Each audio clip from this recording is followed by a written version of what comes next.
Amigos internautas, está no ar mais um programa Notícias Absurdas.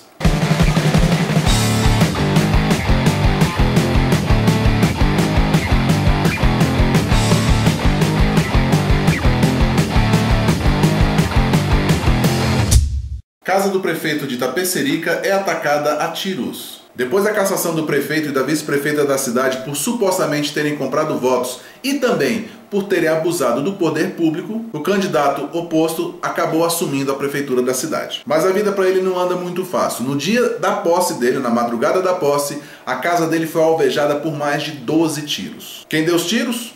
Bom, ninguém sabe. E também acho que ninguém nunca vai saber. Felizmente não havia ninguém em casa no momento dos tiros, mas isso é muito preocupante. Isso mostra que o coronelismo continua imperando no Brasil. Supremo determina imediato retorno do ex-deputado Genuíno à prisão. José Genuíno, claro, todo mundo sabe que é um dos condenados no caso do Mensalão. Ele recebeu a pena de 4,8 anos de prisão. Em novembro do ano passado ele passou mal na cadeia, talvez tenha sido por questões da operação que ele sofreu no coração tempos antes, e desde então ele ficou em prisão domiciliar. Mas agora o Supremo Tribunal Federal decidiu que ele tem que voltar para a prisão. Vários cardiologistas da Universidade de Brasília fizeram vários testes com ele e concluíram que ele está muito bem, obrigado. Com isso, o mensaleiro agora volta para a prisão, volta para Papuda, onde já está José Dirceu.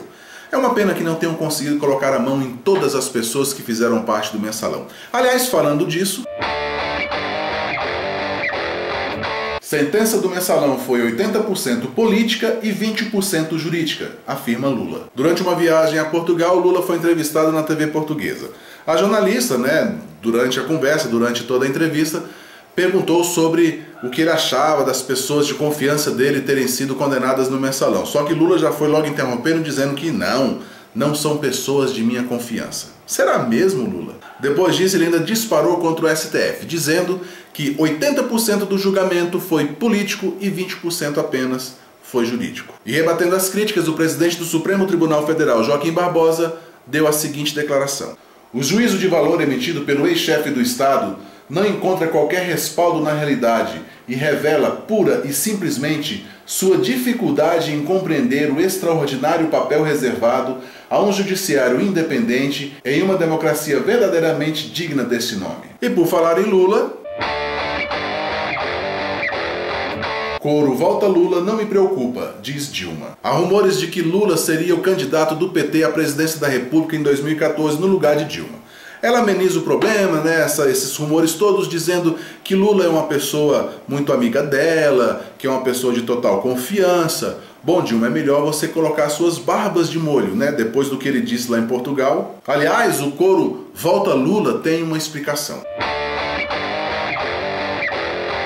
Intenção de voto em Dilma cai 6,7 pontos e atinge 37%, aponta a pesquisa. Segundo a última pesquisa, Dilma tem despencado feito pedra. Ela caiu mais 6,7% e agora está com um pouco mais de 37% de intenção de votos. Por outro lado, o outro candidato, Aécio Neves, tem subido nas pesquisas. Bem, eu ainda não sei dizer exatamente o que é pior. Se é a queda de Dilma, se é a subida de Aécio Neves ou se é no meio deles ali está Eduardo Campos. Mas apesar de toda essa queda, Dilma ainda tem nas mãos o poder da máquina estatal. Dilma anuncia aumento no Bolsa Família e correção da tabela do IR. Há mais ou menos 2 anos atrás, num evento organizado pelo grupo de combate à corrupção do qual eu faço parte, o Nas Ruas, uma pessoa foi convidada, e essa pessoa chama-se Hélio Bicuda, um jurista brasileiro, que é um dos fundadores do PT. Hoje ele é contrário totalmente ao PT. Bem, neste evento ele repetiu uma frase que ele havia dito há algum tempo atrás.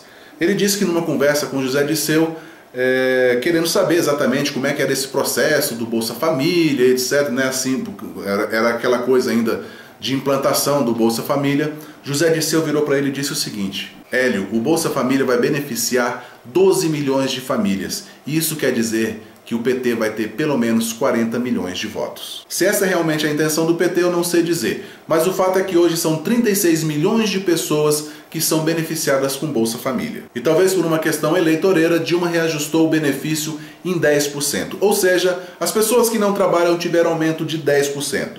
Para você que trabalha, bom, não estou sabendo de nenhum aumento por aí. Pichação em inglês em trem hostiliza FIFA. Conforme você vê na imagem, um trem urbano foi pichado aqui no Brasil com as palavras Fuck FIFA. Essa imagem circulou na internet e causou um certo desconforto, né, tanto para a FIFA quanto para o governo brasileiro. Bom, esse assunto de Copa do Mundo tem um sentido de ser e você vai entender o que é.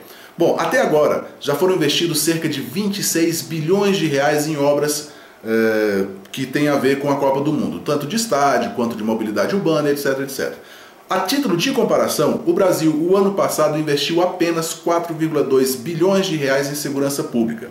26 bilhões para a Copa, 4,2 bilhões para a segurança pública. Entretanto, há um outro lado nisso tudo. Existe a expectativa de que mais ou menos 9 bilhões de dólares entrem no Brasil através dos turistas, sem contar os turistas internos que também vão gerar mais alguns bilhões de reais. Além disso, o tão falado legado da Copa vai ficar, são as obras de mobilidade urbana. Aqui em Brasília, algumas avenidas foram alargadas, foi implantado um sistema de expresso, alguma coisa, um ônibus bem comprido, enfim. Algumas obras vão ficar e realmente vão beneficiar a população. Bom, e por que eu estou falando isso? Primeiramente o seguinte, eu não estou defendendo Copa do Mundo, nem estou atacando Copa do Mundo. Eu quero que vocês ponderem os dois lados e deem a sua opinião na enquete que eu coloquei no meu blog. Lá a pergunta é a seguinte: qual é a sua posição em relação à Copa do Mundo de 2014 aqui no Brasil?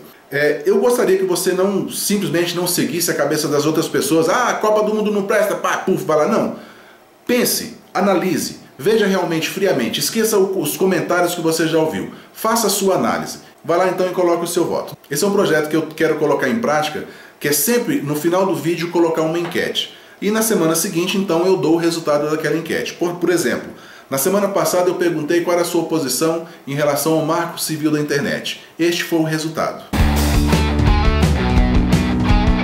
Portanto, dá um pulinho agora no meu blog, o endereço está aqui na descrição do vídeo, coloque o seu voto e semana que vem eu vou dar o resultado. Bem, eu espero que você tenha gostado do vídeo de hoje. Se você gostou, por favor, clique no gostei, compartilhe em suas redes sociais e se quiser também inscreva-se para você não perder mais nenhum vídeo daqui para frente. É isso aí, gente, muito obrigado, um grande abraço e a gente se vê por aí.